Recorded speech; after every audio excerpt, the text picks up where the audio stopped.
Association RNA विभाग का जो हमने बनाया है आफ्टर 14 ईयर्स, उसके प्रेसिडेंट हैं श्री सुरेंद्र हरिचंदानी साहब। तो ये ब्रीफिंग देंगे, बट उसके पहले हम आप सबको स्वागत करते हैं। हम मुस्कुरा रहे हैं लेकिन बहुत तकलीफ से मुस्कुरा रहे हैं, और हम एक सफरर होम बायर्स हैं जो लास्ट 14 ईयर्स से हमारे मकान को देने की जो भी कमिटमेंट हुई थी नहीं मिली। और हम आप सब प्रेस मीडिया का धन्यवाद करते हैं कि आपने अपना समय निकाला और हमारे उस परिस्थितियों को आप शायद आज समझेंगे, और समझने के बाद आप अपने हिसाब से ये पब्लिश करेंगे लोगों को कि किस तरह से सफरिंग सोसाइटी में हो सकती है। With this I will request now our president of RNA विभाग association Shri to give a brief about the case, and then one after another, madam, all questions of yours address. Over to you, sir. Thank you very much OP Singh sir.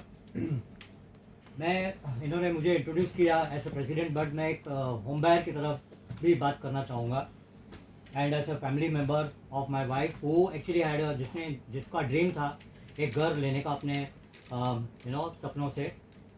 2010 में ये project start हुआ था। जब ये declare हुआ था बहुत धूमधाम से उसकी एडवर्टाइजमेंट हुई थी, बड़े पैमाने से उसकी काफ़ी एडवर्टाइजमेंट हुई थी, इसकी बुकिंग करी थी काफ़ी लोगों ने, उनमें से मैं भी और मेरी वाइफ भी उनमें से एक थी, संगीता हरिचंदानी।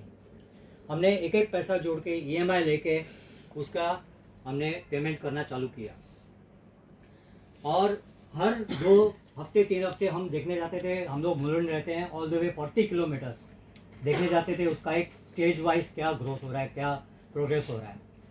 और आरएनए का नाम सुना था हमने काफ़ी, तो प्रोग्रेस चल रही थी अच्छी। लेकिन 85-90% पेमेंट देने के बाद करीब 4 साल हमने पेमेंट किया, हर 3 महीने में क्वार्टरली पैसे बचा के।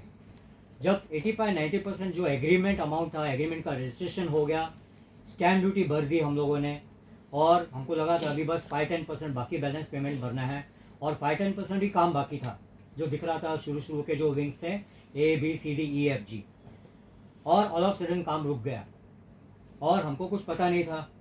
और बात धीरे धीरे पता चलने लगा, हम लोगों को थोड़ी इन्फॉर्मेशन आने लगी। हम लोग आरएनए की हेड ऑफिस जा रहे थे, कुछ ग्रुप मेंबर बने हम लोग के 10-15-20 मेंबर, कुछ लोग यहाँ पे साथी हैं, मैं देख रहा हूँ अभी मेरे साथ यहाँ पे बैठे हुए हैं। तो हम लोग आरएनए के साइट पे जाते थे, फिर आरएनए के हेड ऑफिस जाते थे, पूरा दिन वहाँ जाके बैठते थे आरएनए के पास कि भाई क्या हो रहा है, और कुछ पिक्चर क्लियर नहीं हो रही थी। फिर ऑल ऑफ सडन हमको पता चला कि आरएनए जो है अनफॉर्चुनेटली NCLT हो चुका है, और NCLT में उसका केस चल रहा है, और बैंकों से लोन लिए हैं उन्होंने, और बैंक के लोन के रीपेमेंट नहीं हो रहे हैं, कुछ ऐसे गड़बड़ी दिख रही थी। और काफ़ी बैंक्स के लोन थे, क्रिस क्रॉस हुए थे, उनके गारंटर्स थे, उनके फैमिली के, ऐसे काफ़ी बहुत ही कन्फ्यूजिंग और बहुत ही कॉम्प्लिकेटेड मैटर था, जो हम जैसे होम बायर्स को बहुत ही डिफ़िकल्ट है समझना या समझाना। NCLT होने के बाद में वो केस आया, और उसके बाद में हम लोग से ये बोला गया कि आप लोग होम बायर्स लोग अपना क्लेम डालें और अपना क्लेम सबमिट करें। तो देखा जाए तो आज के डेट में हम होम बायर्स का इंडिपेंडेंटली अगर ऐसा होम बायर ग्रुप देखेंगे तो 40% के ऊपर हम लोग का पूरा स्टेक है। बाकी बैंक्स कुल मिला के जो अलग अलग बैंक्स हैं वो 3-4 बैंक्स हैं, और कुछ फाइनेंसर्स हैं, उनके 10%, किसी का 20%, किसी का 10% ऐसे क्लेम्स हैं, और उनके इंटरेस्ट लेवल बहुत हाई हैं। हमारे as per the agreement RERA rule बहुत ही लो लेवल पे इंटरेस्ट क्लेम कैलकुलेट हुआ है, एक नॉमिनल अमाउंट पे। तो वो अगर देखा जाए तो इनजस्टिस वो भी है।